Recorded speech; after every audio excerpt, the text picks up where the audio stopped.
하나님 말씀 보겠습니다. 하나님 말씀은 시편 27편 4절입니다. 내가 여호와께 바라는 한 가지 일 그것을 구하리니 내가 내 평생에 여호와의 집에 살면서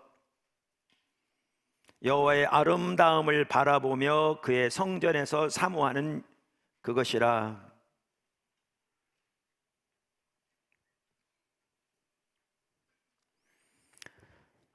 우리가 주일 낮 시간을 통해서 우리 신앙의 가장 핵심적인 부분들을 쭉 시리즈로 살펴보고 있습니다.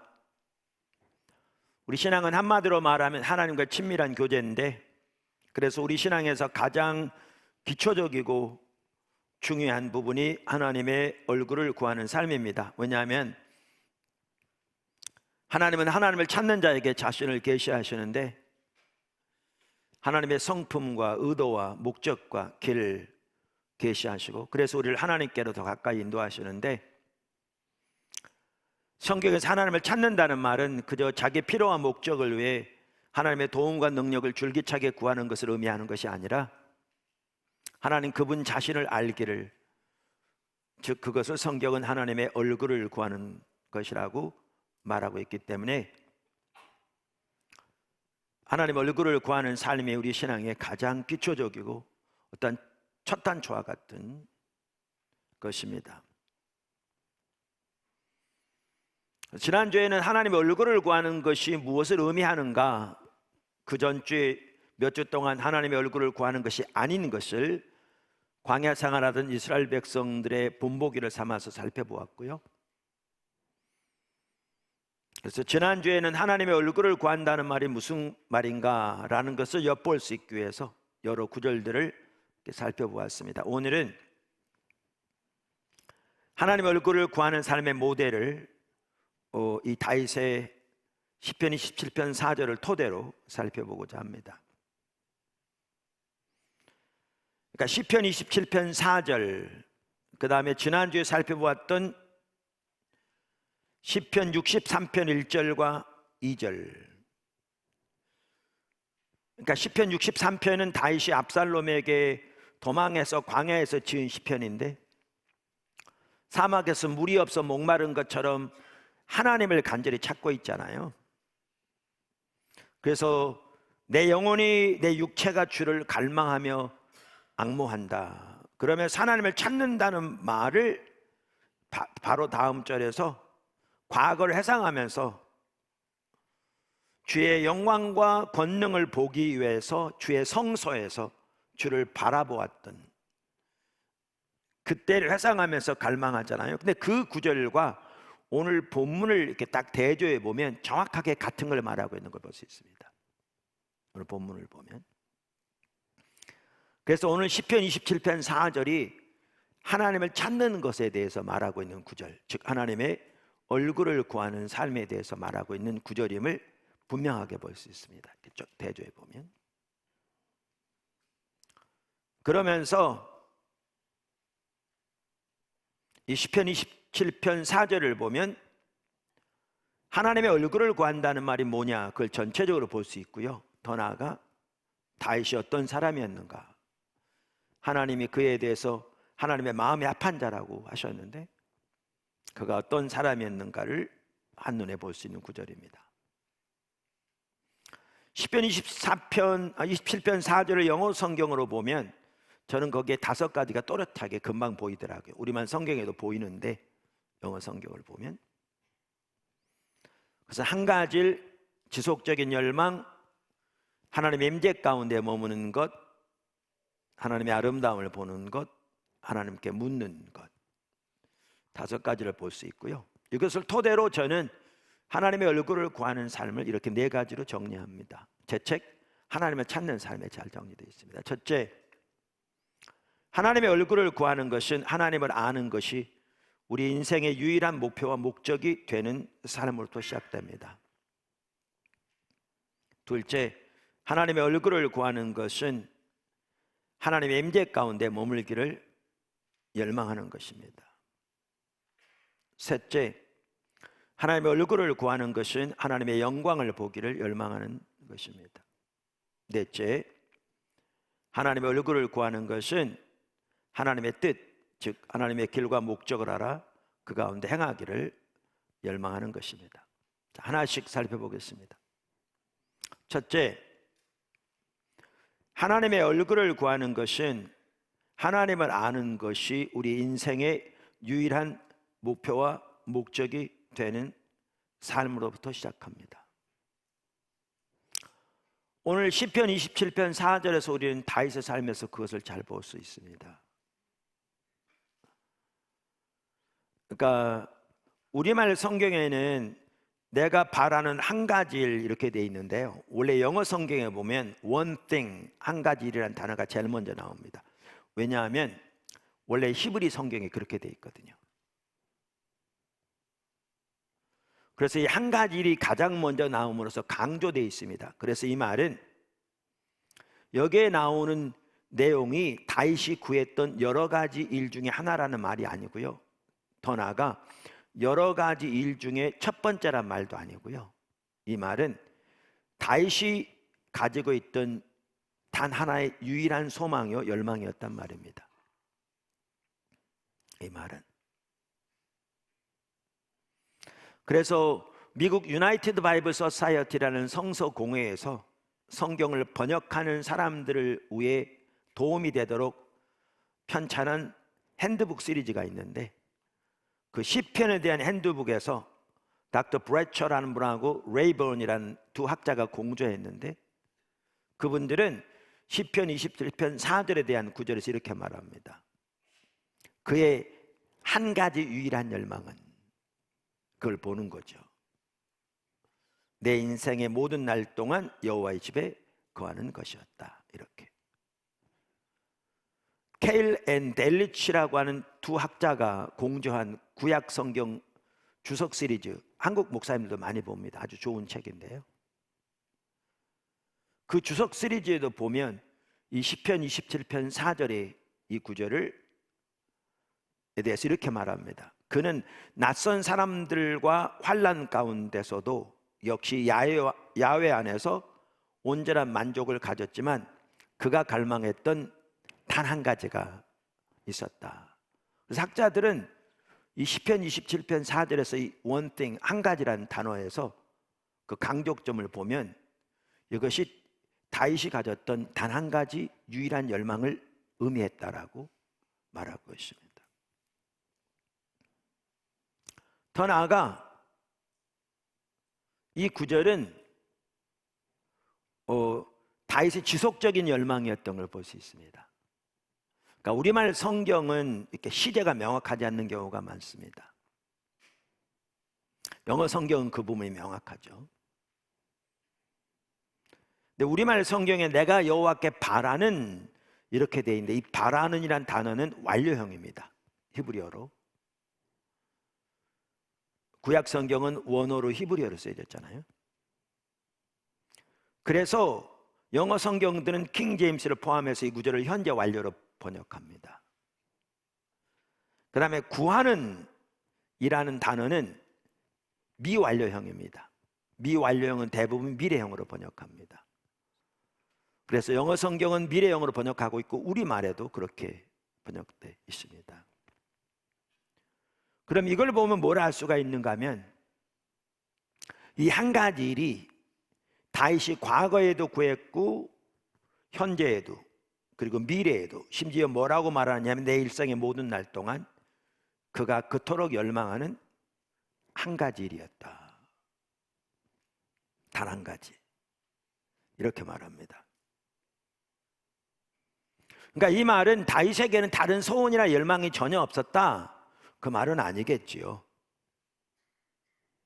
이 말은 다윗이 다른 어떠한 것들을 바라고 원하고 기대하고 소망했던 것이 있었겠지만 그 모든 것들은 이 하나님을 구하는 것에 비하면 다 부수적이었다 라는 뜻이겠지요. 그렇기 때문에 그런 압살롬에게 도망해서 그의 생명이 어떻게 보면 어떻게 될지도 모르는, 또 국가의 운명이 어떻게 될지 모르는 예루살렘에 놓고 온 가족들의 생사가 어떻게 될지도 모르는 그러한 심각한 상황에서도 그는 그토록 하나님을 알기를 열망했죠. 왜냐하면 그것이 그의 단 하나의 유일한 열망이요 목적이라고 표현할 만큼 그러한 소망이었기 때문에 그렇습니다. 이것은 다윗만이 아닙니다. 성경에 나온 하나님의 귀한 사람들은 다 그랬습니다. 바울의 경우도 마찬가지였습니다. 시편 27편 4절이 다윗이 어떤 사람인가를 볼 수 있는 중요한 구절이라면, 다윗이 바울이 어떤 사람인가를 볼 수 있는 중요한 구절은 고린도전서 2장 2절입니다. 그 중에 하나가. 그는 이렇게 말합니다. 내가 너희 중에서 예수 그리스도와 그가 십자가에 못 박히신 것 외에는 아무것도 알지 아니하기로 작정하였습니다. 여러분, 이 구절을 말씀드려서 우리말 성경에 그가 십자가에 못 박히신 것이라고 번역된 이 말은 정확한 번역이 아니라고 그랬습니다. 신약 성경은 헬라어로 쓰여졌는데요, 헬라어는 오늘날 독일어하고 아주 비슷합니다. 그러니까 남성, 여성, 중성이 있고요, 격, 주격, 소유격, 목적격, 역격 이런 격에 따라서, 성과 격에 따라서 의미가 다릅니다. 독일어가 딱 그렇습니다. 그래서 그가 십자가에 못 박히신 것, 이 단어는 마치 중성처럼 번역된 거죠. 근데 그 헬라어 단어를 보면 중성이 아니라 남성입니다. 그래서 이렇게 번역해서는 안 되고요, 보다 정확한 번역은 십자가에 못 박히신 그분, 이렇게 번역해야 합니다. 그래서 여러분들이 영어 성경에 보면 100% 그렇게 번역하고 있습니다. 왜요? 그렇게 번역하는 게 맞습니다. 그러면 이 구절은 이렇습니다. 내가 너희 중에서 예수 그리스도, 그 십자가에 못 박히신 그분 외에는 아무것도 알지 아니하기로 작정하였다. 자, 그러면 너희 중이란 말이 무슨 말입니까? 지금 고린도 교회에 보낸 편지에 나온 얘기잖아요. 이 말은 바울이 고린도에 있을 때에 대해서 말하는 거죠. 바울이 2차 전도 여행 때 고린도에서 18개월 동안 머물렀고, 그래서 고린도 교회가 세워졌습니다. 그때를 말합니다. 그러니까 참고로 바울이 전도여행 2차 전도여행 시점에는 전 세계가 바울 앞에 열려져 가고 있었습니다. 가는 곳마다 그를 통해서 놀라운 표적과 기사들이 나타났고, 수많은 사람들이 구원받았고, 수많은 교회들이 세워졌고, 때로는 도시 전체가 변화되는 역사가 있었습니다. 그 어마어마한 놀라운 하나님의 역사 가운데 오늘 성경에 보면 바울은 단 하나의 유일한 목표가 있었는데 예수님을 아는 거였다, 이렇게 표현합니다. 사역이 아니었습니다. 그러니까 어떤 사람은 잘못 이해하는데, 그러면 바울은 사역을 소홀히 했는가? 우리가 잘 아는 대로 바울이 말하기를 나는 다른 모든 사도보다 더 많이 수고하였으나, 그리고 사도 바울의 서신서들을 보면 그가 복음을 위해서 얼마나 많이 헌신하고 수고하고 희생하고 고난과 고통을 당했는가를 말하고 있습니다. 누구보다 수고했습니다. 그런데도 그의 목표는, 초점은 사역보다, 뿐만 아니라 그 헌신뿐만 아니라 그 한 교회 한 교회를 위해서 기도한 내용을 보십시오. 서신서마다 그 한 교회 한 교회를 위해서, 뿐만 아니라 그 교회를 위해서 늘 그는 눌린 마음을 가지고 있었습니다. 하나님 뜻이 이루어지기를 원해서, 거기에 있는 여러 가지 문제들로 인해서, 들려오는 소식들로 인해서.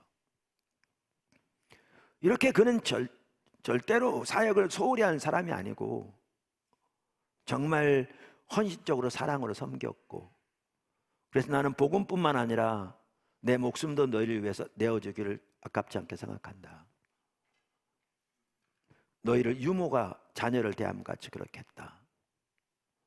그렇게 표현한 것처럼. 그러니까 제 말을 잘못 이해해서 어떤 사람들은 사역을 소홀히 하는 것처럼, 그래서 주님만 찾으면 되는 것처럼. 그런데 전혀 그는 사역을 소홀히 한 사람이 아니었습니다. 지금 말씀드린 대로. 그럼에도 그는 유일한 목표는 예수님을 알기 원하는 거였습니다.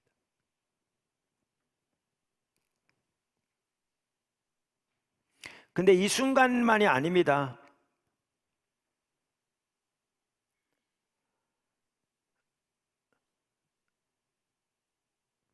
빌립보서 3장에 보면 그는 이렇게 말합니다.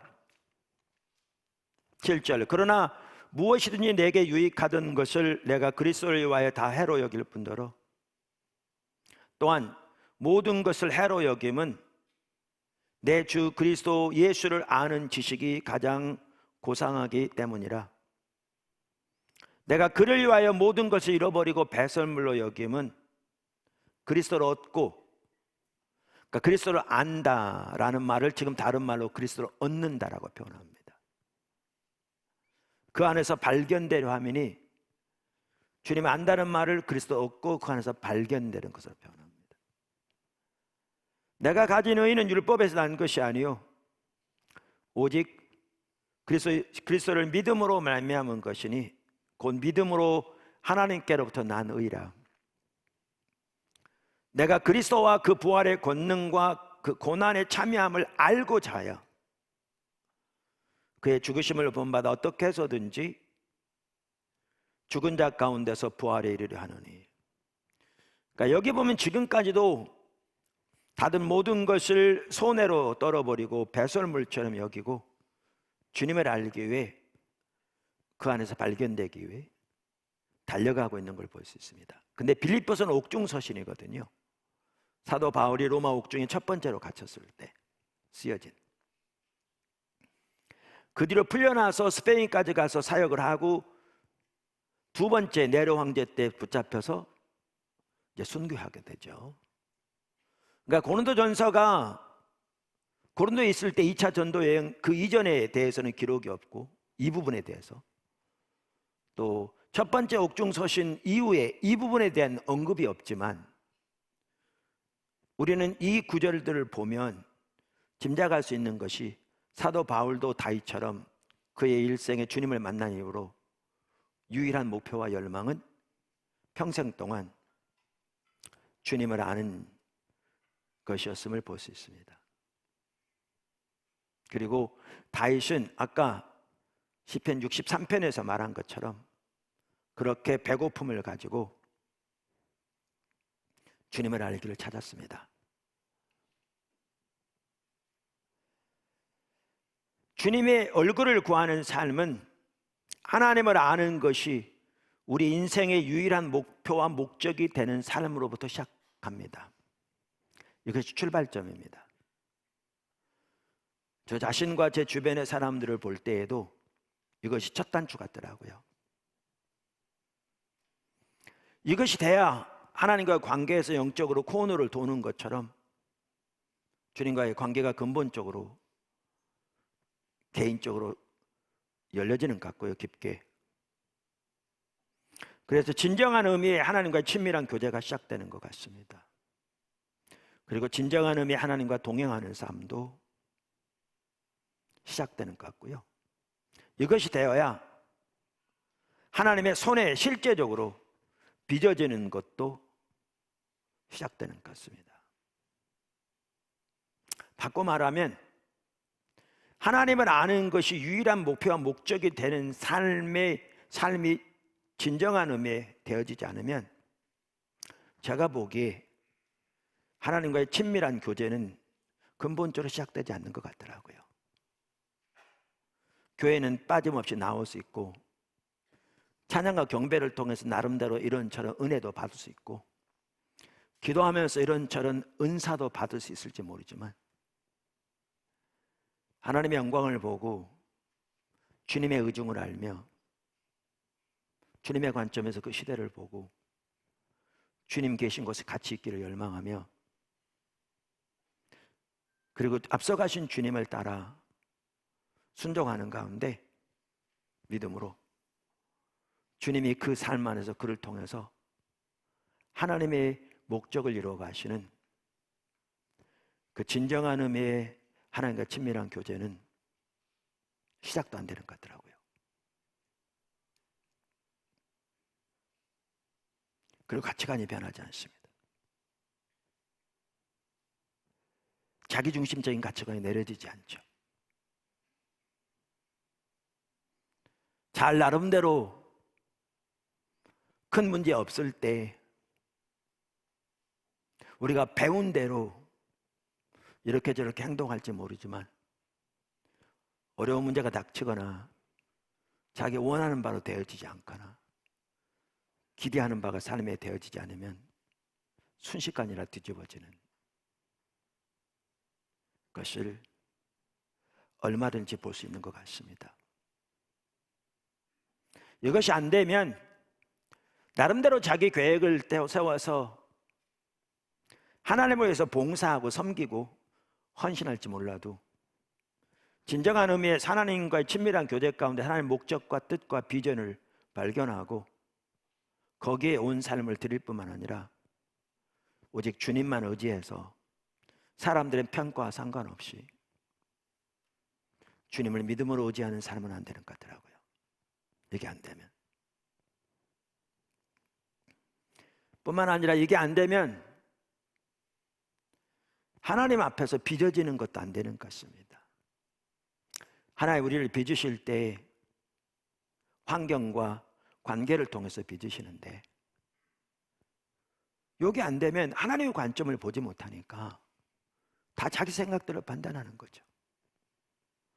하나님께서 아무리 빚으시기를 원하셔도 자기가 원하는 건 취하고 자기가 원치 않는 것은 버려버리고 그것이 하나님이 하시는 것이라는 것을 전혀 인식하지 못한 채 자기 목적을 따라 자기 방식대로 선별적으로 취하니까 하나님 앞에 전혀 빚어질 수 없는 거죠. 전혀 빚어질 수 없는 거죠. 하나님의 얼굴을 구하는 삶은 하나님을 아는 것이 유일한 삶의 목표와 목적이 되는 것부터 시작됩니다. 요게 돼야 비로소 시작됩니다. 요게 돼야 첫 단추가 끼워집니다. 다윗이 그랬고 바울이 그랬고 모세가 그랬고 하나님의 귀한 사람들이 그랬고요. 제 경험적으로 볼 때에도 제 주변 사람들의 경험을 볼 때에도 이건 분명한 것 같더라고요. 두 번째, 하나님의 얼굴을 구하는 것은 하나님의 임재 가운데 머물기를 열망하는 것입니다. 하나님의 얼굴을 구하는 것은 하나님의 임재 가운데 머물기를 열망하는 것을 포함합니다. 오늘 시편 27편 4절에 보면 아까 다윗이 뭐라고 그러냐면 다윗이 그토록 바라는 유일한 one and only desire, 단 한 가지 유일한 열망이 있는데 그의 평생 모든 날 동안 그 중에 하나가 여호와의 집에 사는 것이라 그랬습니다. 우선 여기에 여호와의 집은 그 당시 성전을 가리킵니다. 그건 학자들이 다 동의하는 바입니다.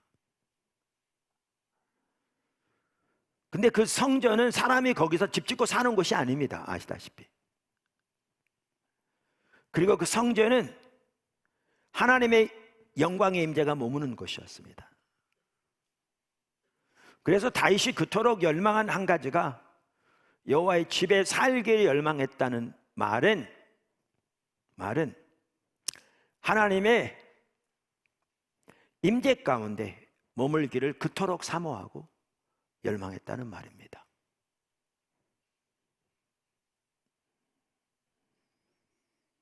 시편 26편 8절을 보아도 바로 그 앞에 시편인데 이렇게 말하면 여호와여 내가 주께서 계신 집과 주의 영광이 머무는 것을 사랑하오니. 시편의 가장 대표적인 문학적 특징이 평형법이라고 그랬잖아요. 그래서 이 말은 주께서 계신 집이라는 문구와 주의 영광이 머무는 곳이라는 문구가 같은 걸 의미합니다. 이게 평행법입니다. 그래서 이 구절은 성전을 가리키는데, 성전은 하나님의 영광이 머무는 것이죠. 그래서 페트라 주석도 이렇게 얘기합니다. 본 구절은 성전에 대한 다윗의 남다른 사랑을 보여주고 있다. 집과 거하는 곳은 평행 대구를 이루며 서로 같은 의미로 성전을 가리킨다. 성전에는 하나님이 임재하여 계시며 그의 영광이 거하기 때문에 그는 성전을 사랑하였다. 랑의 박사라고요, 그 부분도 주석 시리즈에서 이 구절에도 이렇게 말합니다. 당신의 영광이 머무는 곳, 곧 영광스러운 하나님께서 당신의 임재를 나타내시는 곳이라고 번역하면서 이 곳은 특별히 지성소를 가리킨다. 그러면서 그곳에서 언약궤는 하나님의 위엄이 지상적인 임재로 머물러 있던 하나님의 보좌였다, 이렇게 말합니다. 그러니까 다윗이 그토록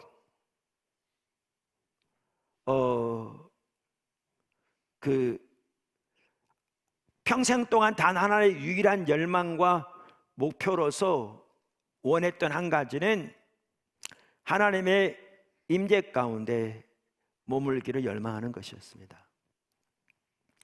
근데 이건 다윗만이 아니었습니다. 모세도 그렇습니다. 하나님의 귀한 사람들은 다 그랬습니다. 그러니까 다윗이 어떤 사람인가를 잘 볼 수 있는 구절이 시편 27편 4절이라면, 바울이 어떠한 사람이었는가를 볼 수 있는 구절 중에 하나가 고린도서 2장 2절이라면, 모세가 어떠한 사람이었는가를 볼 수 있는 한 대표적인 구절이 출애굽기 33장입니다. 출애굽기 33장은 1절부터 이렇게 시작합니다. 여호와께서 모세에게 이르시되 너는 내가 애굽 땅에서 인도하여 낸 백성과 함께 여기를 떠나 내가 아브라함과 이삭과 야곱에게 맹세하여 네 자손에게 주기로 한 땅, 그 땅으로 올라가라. 내가 사자를 너보다 앞서 보내어 가나안 사람과 아모리 사람과 헷 사람과 브리스 사람과 히위 사람과 여부스 사람을 쫓아내고 너희를 적과 꿀이르는 가나안 땅에 적과 꿀이르는 땅에 이르게 하려니와 나는 너희와 함께 올라가지 아니하리니 너희는 목이 곧은 백성인즉 내가 길에서 너희를 진멸할까 염려함이라. 우리가 잘 아는 대로 출애굽기 32장에서 이스라엘 백성들이 모세가 시내산에 올라가 하나님과 교제하고 있는 동안 금송아지를 만들어서 그것이 자기들을 애굽에서 인도해낸 신이라고 섬겼습니다. 하나님이 분노하셔서 그들을 멸하시려고 하셨는데 모세가 하나님 앞에 간절히 기도함으로 하나님께서 모세의 기도를 들으시고 그들을 멸하시려는 계획은 돌이키셨습니다. 모세가 내려와서 보니까 그들이 그 모양 그 꼴 하고 있어서 받아왔던 십계명이 기록되어 있는 돌조각 던져 깨뜨려 버리고 나와 함께 할자 나오라고 해서 레인들이 나왔을 때 그들에게 오며 가며 가장 가까운 가족부터 시작해서 죽이라고 철장 구별을 말하는 거죠. 요즘 그렇게 한 게 그 당시엔 그렇게 했습니다. 그래서 3,000명이 죽습니다.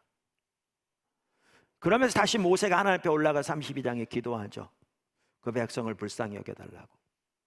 그런 상황에서 하나님께서 그들을 멸하시려는 계획은 돌이키셨는데 지금 33장 1절부터 보면 뭐라고 그러시냐면 가나안 땅에 올라가라고 하십니다. 하나님이 천사를 보내어 그 가나안 족속들을 몰아내겠다. 그래서 그 땅을 차지하게 하겠다.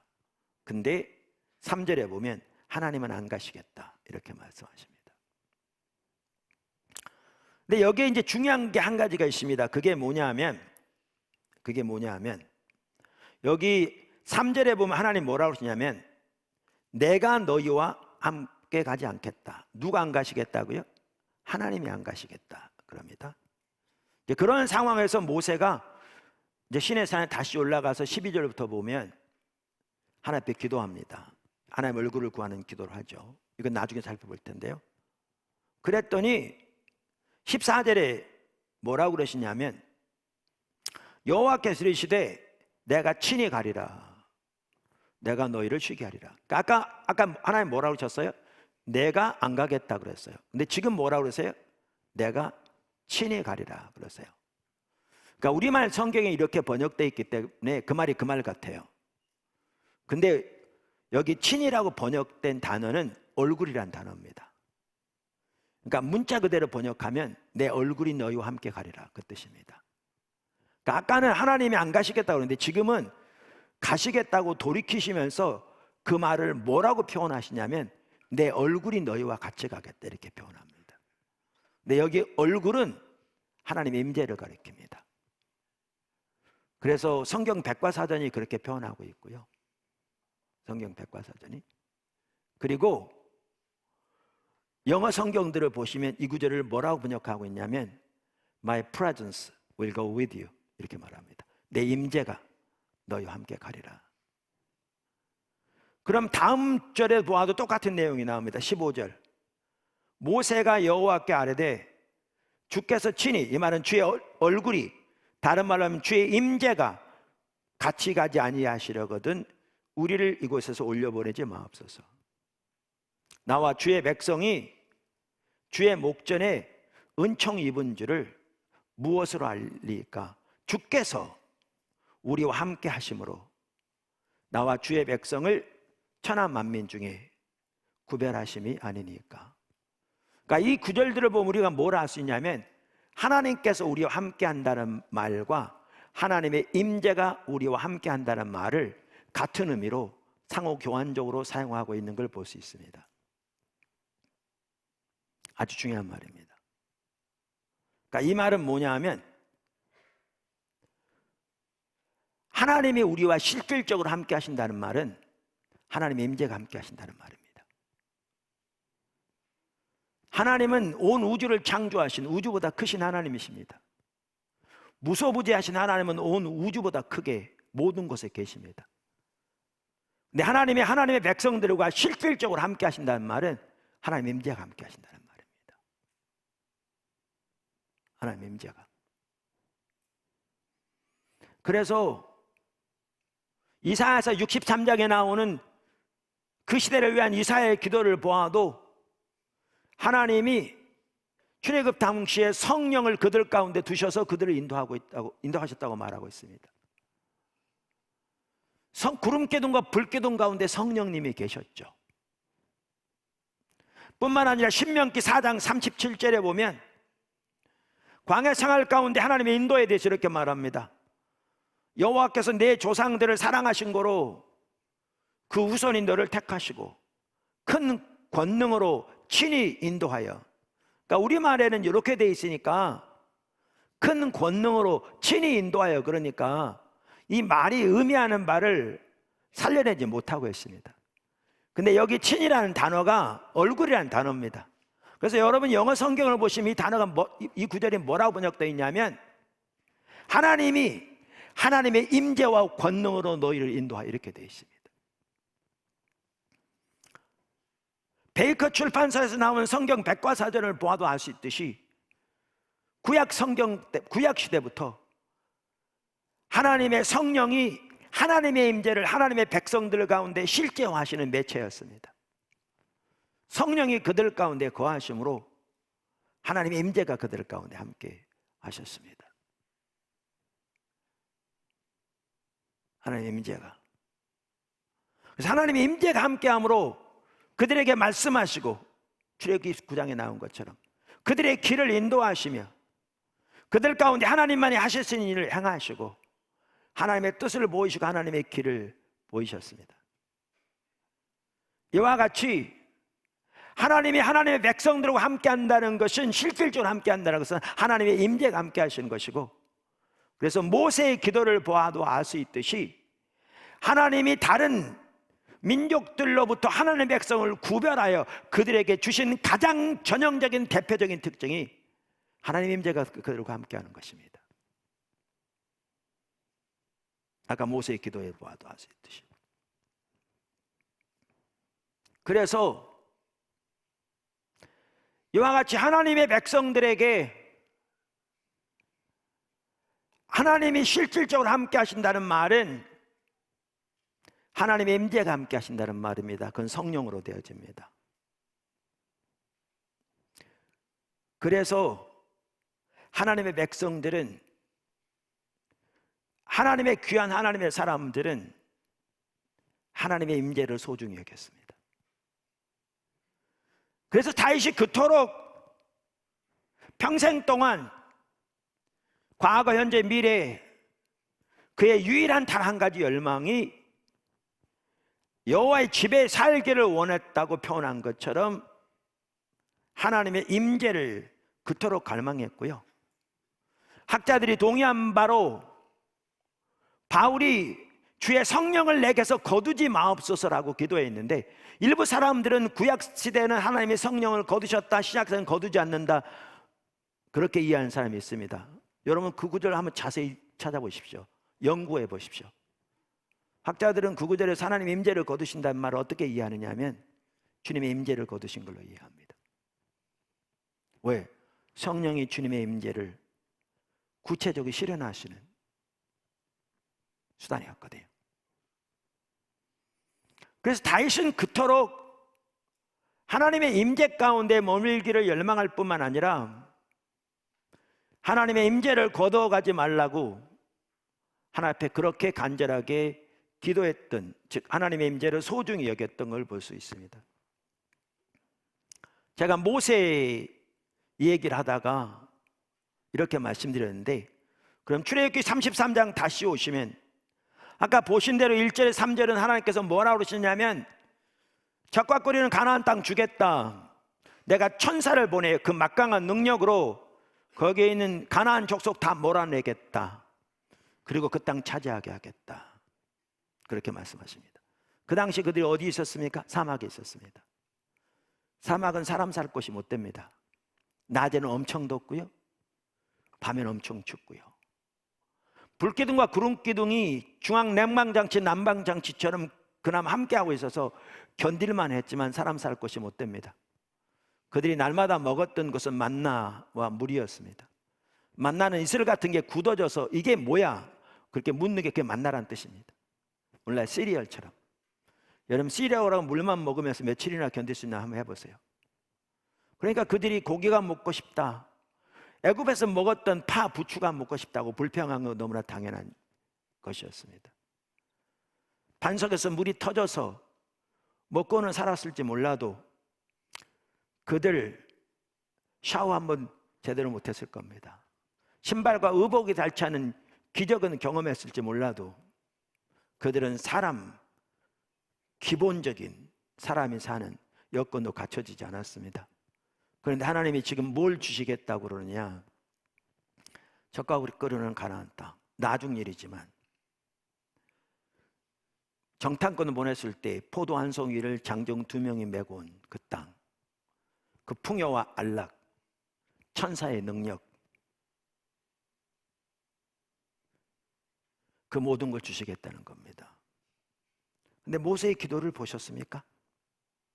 아까 출애굽기 33장 15절, 모세가 여호와께 아뢰되 주께서 친히, 이 말은 주의 임재가 같이 가지 아니하시려거든 우리를 여기서 올려보내지 마옵소서.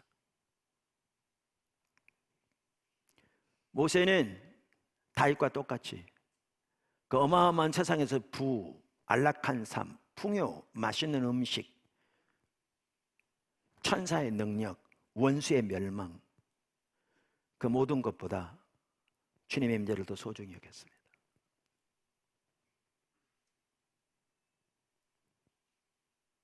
왜? 하나님의 백성들에게 하나님의 임재를 잃는다는 것은 모든 것을 잃는 것과 마찬가지이기 때문에 그렇습니다.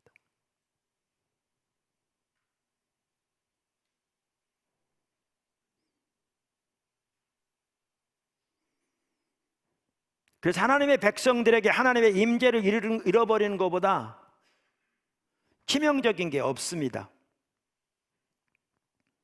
아무리 세상적인 부, 명예, 교회 성장, 소위 숫자적인 성도들의 사업이 잘 돼서 재정이 풍부하고 등 있다 할지라도 하나님의 백성들에게 하나님의 임재를 버리는 것은, 잃어버리는 것은 모든 것을 잃는 것과 같습니다. 그래서 로이드 존스 목사님도 그분의 부흥 책에서 이렇게 말합니다. 이것이 바로 문제의 가장 핵심적인 부분입니다. 사람들이 진정으로 각성을 하면 하나님의 임재를 잃어버리는 것처럼 심각한 것이 없다는 것을 인식하게 됩니다. 여러분, 제가 하는 이 말의 강도를 이해하시겠습니까? 그렇게 말합니다. 라오디게아 교회 그 지역이 산업이 발달했기 때문에 성도들이 부자였습니다. 성도들이 부자니까 당연히 교회가 부유했겠죠. 그들이 나는 부자라 부유하여 부족함이 없다고 자부한 것을 보더라도 재정적으로 얼마나 부유했는가를 볼 수 있습니다. 재정적으로 부유했기 때문에 많은 프로그램도 있었겠죠. 당연히 주를 위해서. 그리고 그 모든 부도 하나님의 축복을 받아서 그렇게 되었다고 말했겠죠. 근데 거기에 보면 예수님이 문 밖에 계십니다. 문 밖에서 두드리십니다. 이렇게 가끔은 이렇게 성화 보면 예수님 문에서 두드리신 성화가 있는데 거기서 따온 거죠. 또 우리가 전도할 때에 예수님이 당신의 문 밖에 두드리십니다. 당신이 문을 열면 예수님이 들어가서 당신과 더불어 먹고 당신은 예수님과 더불어 먹는 주님과의 교제가 시작될 겁니다. 문을 여십시오. 예수님 받아들이십시오. 이렇게 전할 수 있습니다. 그 구절을 가지고 사용한 거 좋습니다. 근데 요한계시록 3장의 라오디게아 교회에 보내진 그 편지는 불신자에게 하신 말씀이 아닙니다. 그 편지는 교회에게 하신 말씀입니다. 라오디게아 교회. 이 얘기는 교회인데, 신약의 교회인데 주님의 임재가 거쳐 있는 거죠.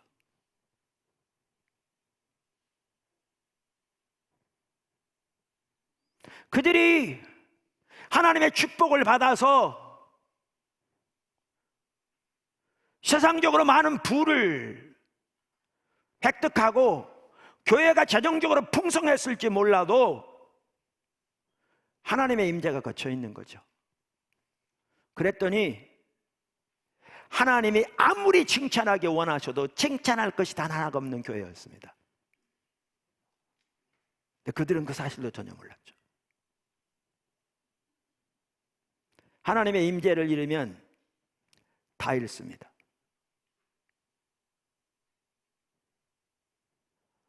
에베소 교회를 향한 편지, 그 칭찬하신 내용을 보면 한국에 그런 교회 없습니다. 정말 뛰어난 교회였습니다. 에베소 교회에서 대해서 예수님이 칭찬한 것처럼 지금 한국 교회 가운데 그렇게 칭찬할 수 있는 교회 있으면 한번 저한테 가져와 보세요. 있는지.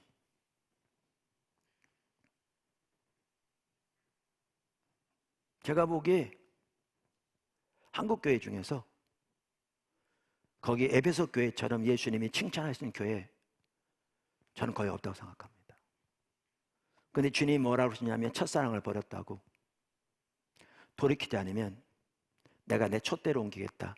많은 분들이 이 구절을 내 임재를 거두겠다라고 이해합니다. 헨리 블랙카비 목사님도 그렇게 말하듯이. 이만큼 하나님의 임재는 소중합니다. 그래서 하나님의 사람들은 하나님의 임재를 무엇보다 소중히 여겼습니다. 모세는 적과 끓이 흐르는 가나안 땅, 그 원수의 멸망, 천사의 능력, 그 그 안락한 삶, 그 무엇보다 차라리 사막에 하나님의 임재가 함께하는 곳에 있기를 열망했습니다.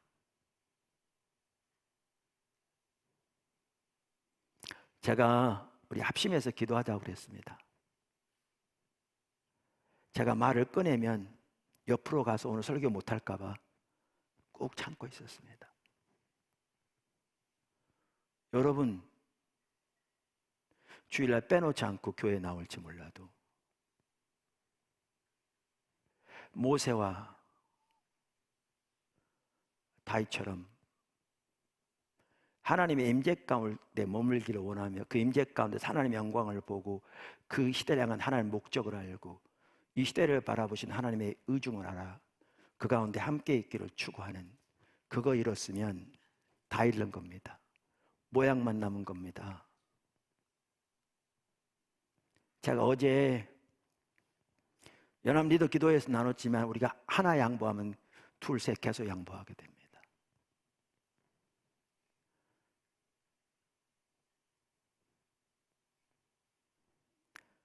예배 가운데 하나님의 임재 가운데 하나님과 만남 이루어지고 그분의 의중과 뜻을 알고 그분의 아름다움을 보고 그 시대 향한 주님의 목적을 알아 그 가운데 함께하기를 추구하는 것이 없으면 그냥 예배 드리는 게 주의 행사가 됩니다.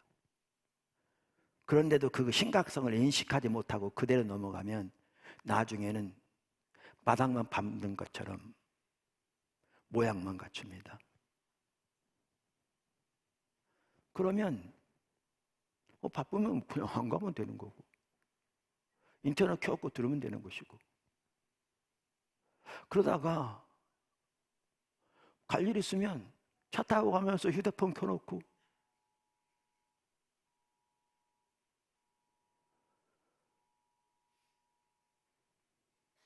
그냥 예배 들으면 소위 말하면 예배 그 설교 들으면 되는 거죠.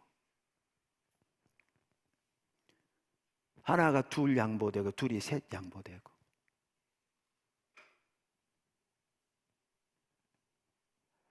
제가 하나님께 드리는 것에서도 어제 나눴습니다.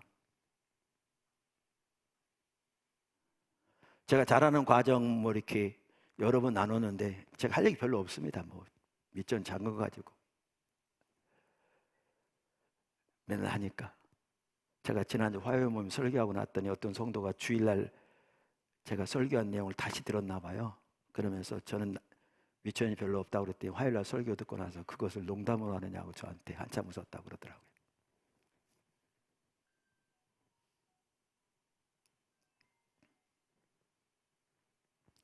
그런데 어렵게 자랐는데요. 하나님께 드리는 것도 우선적으로 드려야 합니다. 저는 자라면서 먹을 게 없는 때도 많았습니다. 그래서 11전 우선적으로 드렸습니다.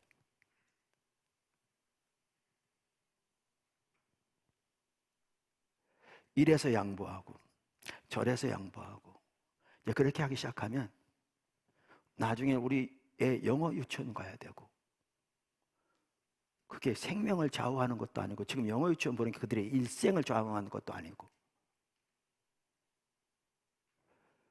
저거 해야 되고 저거 해야 되고 한없이 늘어지는 거죠. 예배 한없이 늘어지는 거죠.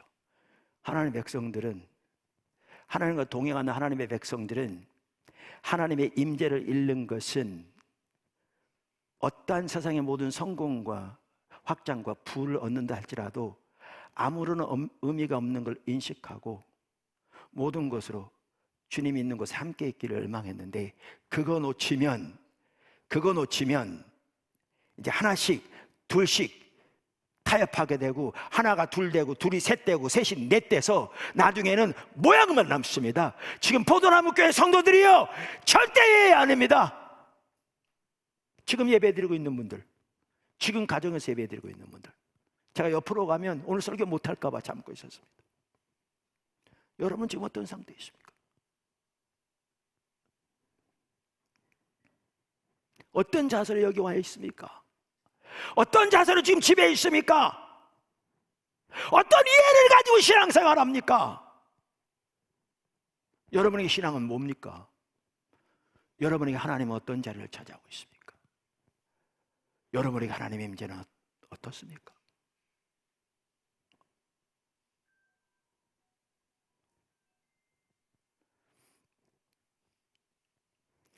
세 번째, 하나님의 얼굴을 구하는 것은 하나님의 영광을, 아름다움을, 보기를 열망하는 것입니다. 우리 스태프들은 마찬가지입니다. 이미 제 설교 들었다, 그렇다, 그 아는 거 하고요, 실제로 하는 건 완전히 다릅니다. 연합 리더들 마찬가지입니다. 모든 성도 마찬가지입니다. 제가 가끔 찬양 드리고 나면 옆에 나와서 한마디 하잖아요. 이렇게 오늘 뭐 찬양 어떻고 정도. 어떨 때는 찬양 인도자 직접 거명하면서 이름 안 하더라도 뻔 다 아는데, 어떤 분은 그럴 수 있거든요. 영목사님이 저래. 아니 그냥 사람들 앞에서, 그것도 생방송으로 전국에 나가는데 그렇게 수고하는 인도자를 그렇게 해버리면 어떻게 보일까? 제가 그거 모를 것 같으세요? 저 IQ 상당히 높아요.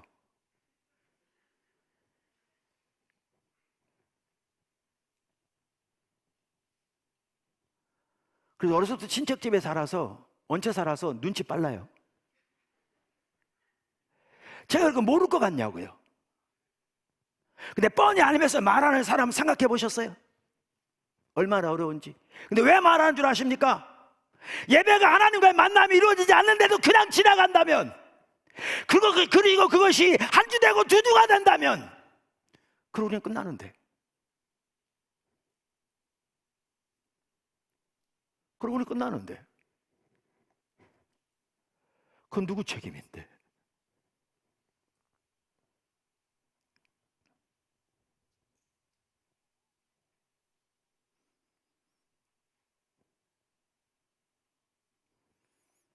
그래서 미친 척하고 하는 겁니다.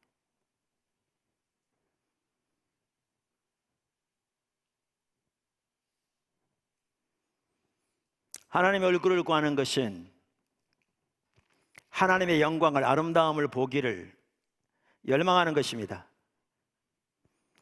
여기에 보면 다윗이 그토록 원했던 한 가지는 하나님의 아름다움을 보기를 열망했다, 이렇게 말합니다. 이 아름다움이란 단어는요, 우리말로 번역하면 선한, 매력, 사랑스러움 등으로 번역할 수 있는 단어입니다. 여러 의견이 있는데요, 페투라 수석도 그렇게 말하던데, 제가 보기에 가장 타당한 해석은 영안으로 바라본 하나님의 계시입니다. 델리치도 그렇게 말했고요. 영안으로 바라본 하나님의 계시. 이 말은 무슨 말이냐면, 시편 63편에 보면 다윗이 그토록 사막에서 물이 없어 갈망한 것처럼 하나님을 찾았다. 그의 영혼과 육체가 하나님을 향해 목말랐다, 찾았다 그랬잖아요. 그러면서 그 말이 뭐냐? 2절에 보면 내가 주의 권능과 영광을 보려 하여 성소에서 주를 바라보았나이다 그랬잖아요. 그러면 우리가 이미 살펴본 대로 성전에서, 성소에서, 하나님의 임재 가운데서 하나님을 간절히 바라며 열망하는 중에 하나님의 권능, 하나님의 영광, 하나님의 인자하심을 보았던 것을 지금 말하고 있다. 다시 말하면 하나님의 아름다움을 본다는 말은 성령을 통해 우리의 영의 눈이 열려 하나님의 성품을 보는 걸 말합니다. 하나님의 성품을. 모세의 경우도 마찬가지였습니다. 아까 모세가 올라가서 기도하잖아요. 그랬더니 하나님이 같이 가겠다고 그러세요. 그 기도 내용 좀 이따 살펴볼 거고요. 그랬더니 이제 모세가 우리가 지금까지 살펴본 것처럼 주의 임재가 같이 가지 않으시려면 우리 언약문에서 말해서 그랬잖아요. 근데 바로 다음 절에 하나님 이렇게 말씀하세요. 17절. 여호와께서 모세에게 이르시되 내가 말하는 이 말도 내가 하리니 너는 내 목전에 은총을 입었고 내가 이름으로도 너를 알미니라. 그러니까 내가 너를 잘 알아. 친밀한 교제죠. 내가 너를 기뻐해. 그러면서 뭐라고 하냐면 네가 원하는 건 내가 줄게. 말해봐. 그러시는 거예요. 쉽게 말하면 지금 하나님 모세에게 백지수 펴주고 계세요. 네가 원하는 거 다 써. 내가 다 줄게. 제가 여러분에게 백지수표 드렸다고 그래봐야 별 의미 없어요. 왜냐하면 제가 줄 수 있는 한계가 있거든요. 백지수표 드리면서 여기다 쓰세요. 드릴게요. 그랬는데 100억 써라는데 100억은 그냥 10억도 없는데.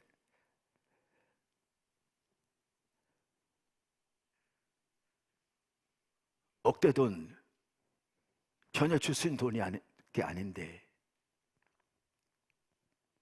근데 세계 가장 갑부가 백지수표를 주면서 여러분에게 쓰라고 그러면 차원이 다르겠죠. 근데 하나님이 여러분에게 백지수표를 준다면 이건 완전히 다른 차원이죠. 제가 보기에 성경에서 하나님이 백지수표를 준 사람이 내가 아는 바는 두 사람이 있어요. 한 사람은 모세고요, 한 사람은 솔로몬이에요. 근데 그 백지수표를 줬는데 모세가 뭘 구한 줄 아세요?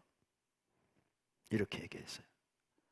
모세가 이르되 원하건대 주의 영광을 내게 보이소서. 그렇게 하나님을 구했습니다. 여러분, 제가 뭐라고 그랬냐면 아까 하나님을 아는 것이 유일한 목표와 목적된 사람으로부터 시작한다고 그랬잖아요. 정확하게 그렇습니다. 하나님의 사람들은 그랬습니다. 그들은 구하는 게 다릅니다. 그들은 구하는 게 다릅니다.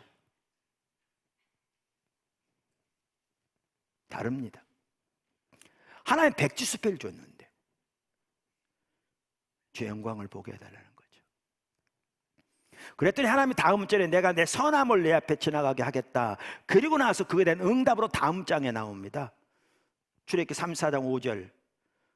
여호와께서 구름 가운데 강림하사 그와 함께 거기 서서 여호와의 이름을 선포하실세. 여호와께서 그의 앞으로 지나시며 선포하시되 여호와라 여호와라 자비롭고 은혜롭고 노하기를 더디하고 인자와 진실이 많은 하나님이로다. 인자를 천대까지 베풀며 악과 과실과 죄를 용서하리라. 그러나 벌을 면제하지는 아니하고 아버지의 악행을 자손 3, 4대까지 보응하리라. 자, 보실래요? 아까 다윗이 성소에서 하나님을 간절히 찾고 열망하는 중에 하나님의 권능, 하나님의 거룩함, 하나님의 인자하심을 보았듯이 모세가 하나님의 영광을 보여달라고 그러는데 하나님 백지수표를 주셨을 때 하나님이 영광 중에 영광의 임재로 그의 앞에 임하셔서 하나님 자신을 계시하신데 여호와 하나님 은혜롭고 노하기를 더디하고 인자와 진실이 많은 하나님, 인자를 천대까지 베풀고 용서하시되 벌을 면치 않으시는 하나님의 영광을 보이시는 겁니다. 그러니까 여기 아름다움을 본다는 말은 바로 그 하나님의 영광을, 하나님의 성품을 안다는 걸 말합니다. 영안으로 바라본 계시. 에베소서 1장에 사도 바울이 기도한 것처럼 지혜와 계시형을 주사 너희로 하나님을 알게 해달라고 한 그 기도응답으로 하나님의 성령을 통해 하나님의 임재 가운데 하나님의 성품을, 하나님의 아름다움을 보게 하시는 것입니다.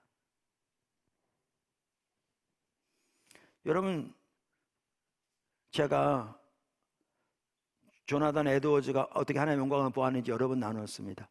스데반 보십시오. 그는 유대인들이 그를 돌로 치는데도 예수님처럼 돌에 맞아 죽어가면서도 그들을 위해 기도하고 용서하고 죽거든요. 근데 왜 그게 가능했는가? 사도행전 7장 55절, 59절, 60절 이렇게 나옵니다. 스데반이 성령이 충만하여 하늘을 우러러 주목하여 하나님의 영광과 예수께서 하나님 우편에 서신 것을 보고,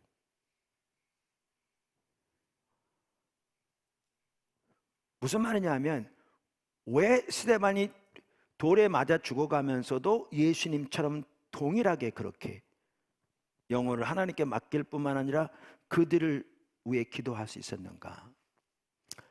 하나님 보좌 우편에 서신 예수님의 영광을 보았거든요. 하나님의 본체 되신 분이 이 땅에 오셔서 죄를 지시고 십자가 돌아가신, 얼마나 모든 인류를 뿐만 아니라 모든 창조 세계를 사랑하시되 자기를 돌로 치는 자들까지도 사랑하사 그들의 죄 용서를 위해 하나님께 구한, 그리고 하나님의 뜻이 온전히 이루어지도록 하나님께 자신을 맡기고 주님께 순종하신, 근데 그것으로 끝나지 아니하고 부활의 승리를 통해 하나님 보좌 우편에 앉으신, 그런데 지금 서서 자기를 내려다보시는 그 영광을 보았을 때 그는 예수님처럼 기꺼이 그렇게 자기를 돌로 치는 사람들을 위해 기도할 수 있었습니다.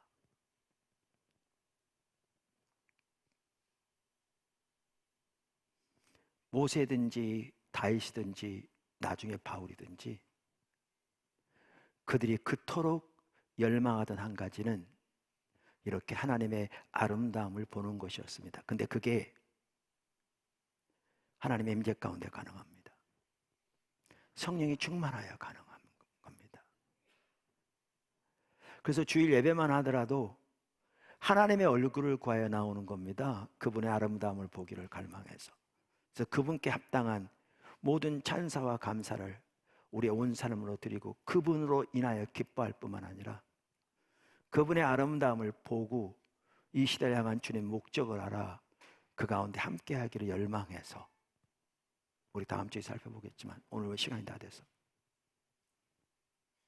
그렇게 나오는 게 예배입니다.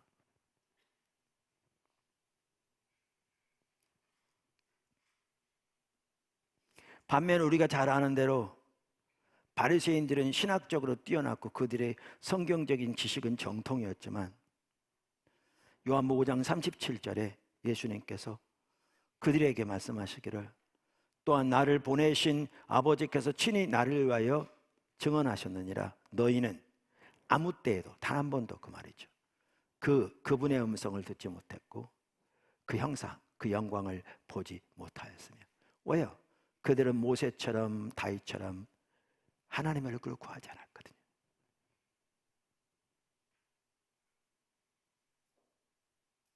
하나님의 아름다움을 사모하지 않았어요.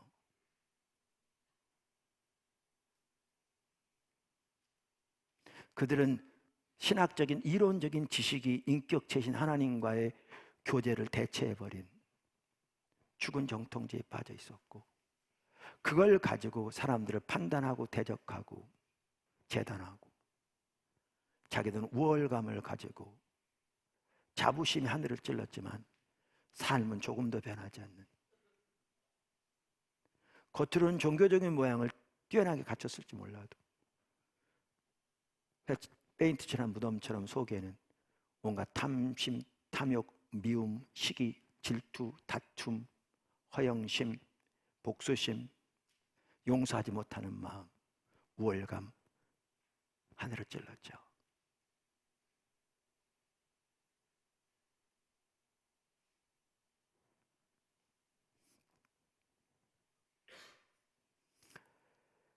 하나님의 얼굴을 구하는 것은, 제가 한 가지는 좀 길어서 여기서 계속 하기보다 다음 주에 해야 될 것 같아요. 또 매우 중요한 부분이라. 얼굴을 구하는 것은 다윗의 시편 27편 4절에도 볼 수 있듯이 하나는 하나님을 아는 것이 우리 인생의 유일한 목표와 목적된 삶으로부터 시작되고요. 하나님의 사람들은 다 그랬어요. 귀한 사람들은. 그리고 하나님의 얼굴을 구하는 것은 하나님의 임재 가운데 머물기를 열망하는 것이고요. 하나님을 아는 것은 그 하나님의 임재 가운데서 하나님의 영광, 하나님의 아름다움을 보기를 갈망하는 것입니다.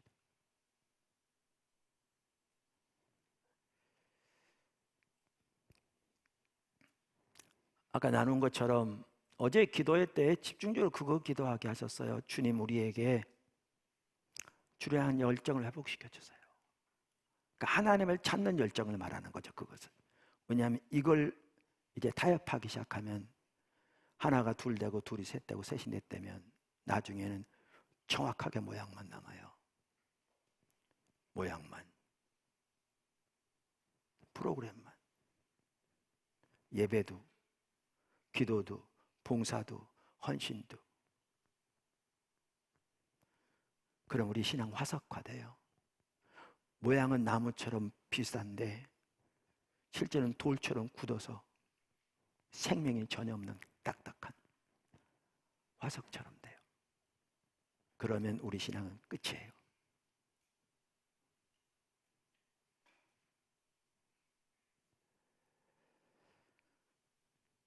하나님 얼굴을 구하는 삶, 그 열정을 회복시켜 주시기를 예수님이 축원합니다.